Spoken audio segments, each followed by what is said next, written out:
Am I the jerk for giving up my baby without my ex's consent after he abandoned us when he found out I was pregnant and left us without a father? Posted by you/much comment 1327. I, 32F, had a baby boy when I was 16. Yes, I know how that sounds. No, we weren't careful. Judge me all you want on that front, I've dealt with that for years. Mike, 33M, was my boyfriend then, and when I found out about my pregnancy, he disappeared with help from his family. Something future college star something. My parents were always blunt, what happened next was my choice. After a lot of thinking and deciding that termination just wasn't for me, I respect that right, I'm not here to debate it, it was just not for me, I chose to give up the baby for adoption. My parents knew a super sweet couple who were looking to adopt. We met, and I just knew they were the right people. This turned from a teen mistake into almost a surrogacy. I started homeschooling to finish my education and to get some rest. The adoptive parents were with me for everything and even paid for most of the medical costs. The adoptive mother was a teacher, so she helped me with my schoolwork and prepared me for college. They were present for the birth, and I refused to hold the baby. Instead, his actual mother did.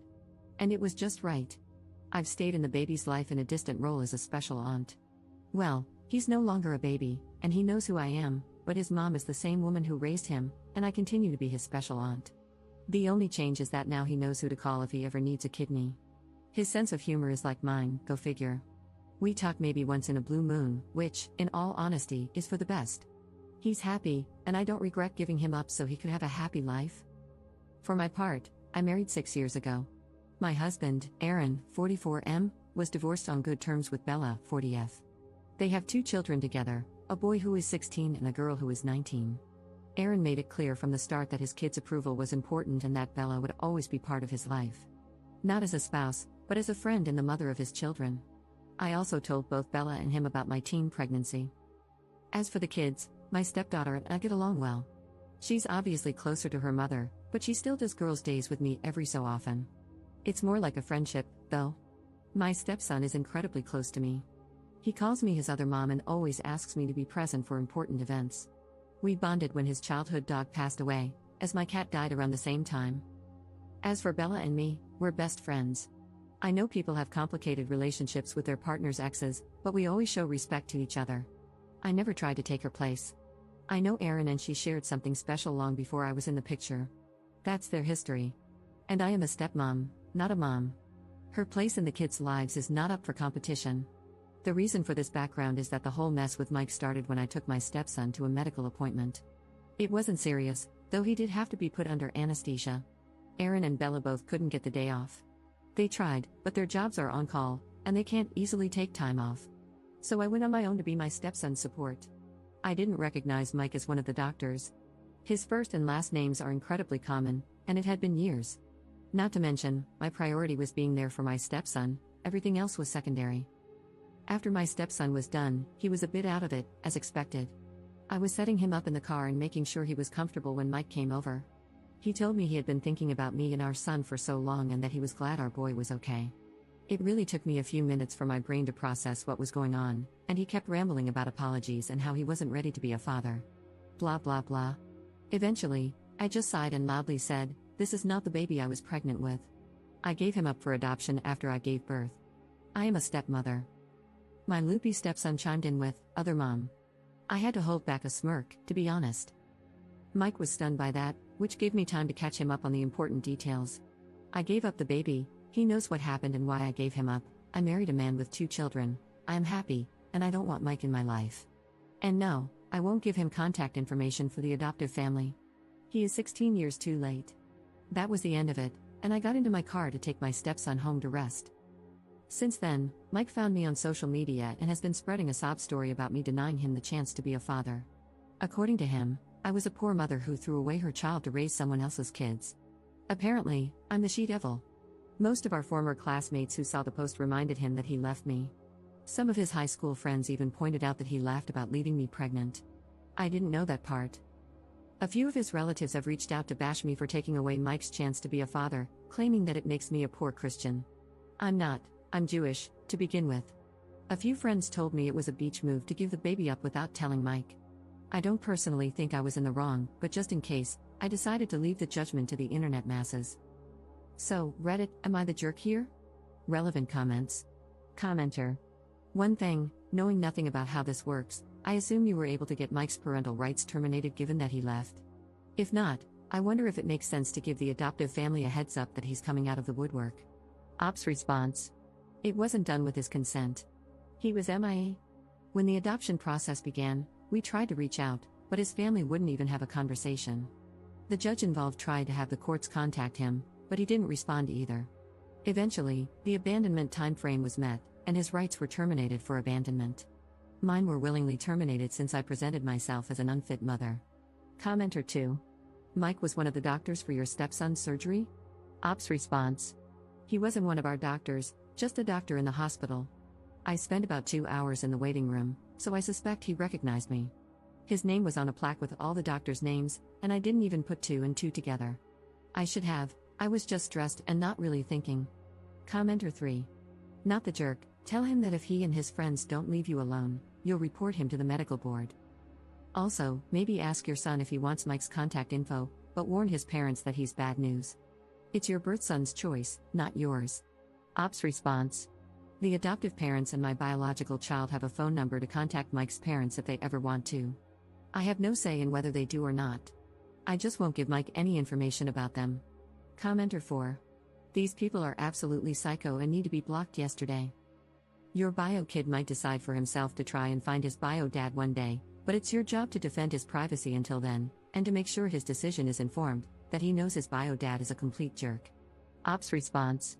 I told him everything when his parents decided it was time to tell him who I really was. I didn't make Mike into a villain, just said he left after I told him I was pregnant and never reached out. He's been clear that while I am his biological mother and Mike is his biological father, he doesn't see either of us as parents. I am his aunt, and Mike is a stranger. Update 17 days later. This is probably the one and only update I'll be doing. I'm going to start with the important matter. A lot of people were worried about my biological kid, what he wanted when it came to Mike. Well, I got his permission to post this. He spoke to Mike once, a few days after I told him where he could find Mike. I won't share all the details, only the final decision. There won't be any more contact between them. The kid doesn't want a second dad, and Mike wasn't willing to be in his life unless he had the position of dad. So he's going no contact with Mike. There was more to it, but it's very personal, and I feel it's not my place to share. The kid and I will continue to have a relationship as aunt and nephew. And he knows that whatever he needs medically, I'll always be first in line to give blood, a kidney, etc. For those wondering why Mike is so big on contacting the kid, I found out a few details via his friends. Mike can have more kids, he just hasn't had a stable relationship in years. Which I can believe, since I finally had enough and decided to accept going to have coffee with him to get some things squared away. My husband came, of course, but he sat at another table to let me deal with it. I asked him to. The conversation was a dumpster fire, to be honest. Mike brought me flowers and chocolate-covered strawberries, my old favorites. He treated it all like some date. I nipped that in the bud immediately. I introduced my husband and told him we were very much in love and happy, so I don't appreciate any attempts at unwanted romance. Once we sat down, he started by telling me what I already knew, that he had failed relationships. That he felt no woman could meet his standards for a wife and mother to his children since he already saw me as that. He claimed he felt guilty for choosing college over me and our baby. He was well aware of the court dates regarding custody and that I was trying to put the baby up for adoption. When he saw me taking care of my stepson, he thought I had chickened out of giving the baby away. Seeing me be all caring with our baby boy made him think about how great it would be if the 3 of us could be a family, and maybe have a bigger family down the road. He had the gall to ask me if I would consider divorcing my husband and trying to fight for custody of our son. I have to admit, I laughed in his face. I was probably overly cruel, but I had years of stress, heartache, and judgmental encounters to drop on him. I told him all I saw in him was a coward who, instead of staying to make adult decisions, decided to run with the help of mommy and daddy. That any love I had for him died the day I had to push out a whole human being, and instead of knowing I had his support, there was a big empty spot where the dad was supposed to be. That I almost ruined my life, had to throw away prom, senior pictures, and even graduation, because I was far too pregnant to party, appear in the yearbook, or walk on stage to get my diploma. He got to party and enjoy life while I had to fight tooth and nail for an inch of respect, yet we both had unprotected intimacy. After I calmed down, I simply told him I had a happy life with a man who loves me. Great stepkids who are the greatest gift. A best friend who lets me be a stepmom to her children. A nephew whom I adore and who, despite our history as biological mother and child, still loves me as his special aunt rather than hating me. My family is perfect because he's not part of it, and I have no intention of living in his fantasy. And I can't wait to get pregnant with my husband's child to add to that perfection. I also told him to leave our biological kid alone. He has made his choice, and it's up to him if he ever reaches out to Mike. I also let him know I would be making a formal complaint to his hospital for his harassment. Good thing my husband took screenshots, because by the time we got home, Mike had deleted all his posts. A lot of his former friends reposted screenshots making fun of him. The silver lining in all of this is that I have reconnected with my high school classmates, and to be honest, they are great people. Seems Mike is in the handful who stayed stuck in their school hype mindset. It's been about 3 days, and no sign of Mike. My husband did get the biggest ego boost when he overheard me going off on Mike and has been insufferable, in a good way. So there's mostly good news. Hopefully, one of these days, we'll get even more good news since we're actually excited about the idea of having a baby together. Relevant comments. Commenter. So, you are aware of the practices of adoption and the fact that biological fathers have no rights? You are aware that even if the biological dad is standing right there saying, "Give me the child," he has no right to keep the child unless the biological mother agrees or the biological father goes to court and fights it before the adoption papers are signed. Anyone who engages in adoption practices without giving both biological parents the opportunity to object is wrong, full stop. He is a jerk for different reasons, but she fully admits she put the kid up for adoption without his input. That makes her wrong. You're right, I do have a giant chip on my shoulder because adoption is human trafficking and is unethical and wrong. It is a permanent and irreversible legal procedure that the person most affected has no ability to consent to or object to. The entire adoption industry is based on lies and coercion and, statistically, is not actually better for the child. She was absolved for making a unilateral decision because the other parent also sucks, but I won't give that to her. 2 wrongs don't make a right, and she absolutely, all day every day, was wrong for not getting his consent before giving up his child. Ops response. Tell me, oh wise one, how the hell was I supposed to get his input when he fled to another state without contacting me, the court, or even his own high school buddies? Would it have been better if I had terminated the kid? Saved myself the trouble? Should I have ditched him in a river and let wolves raise him, Jungle Book style?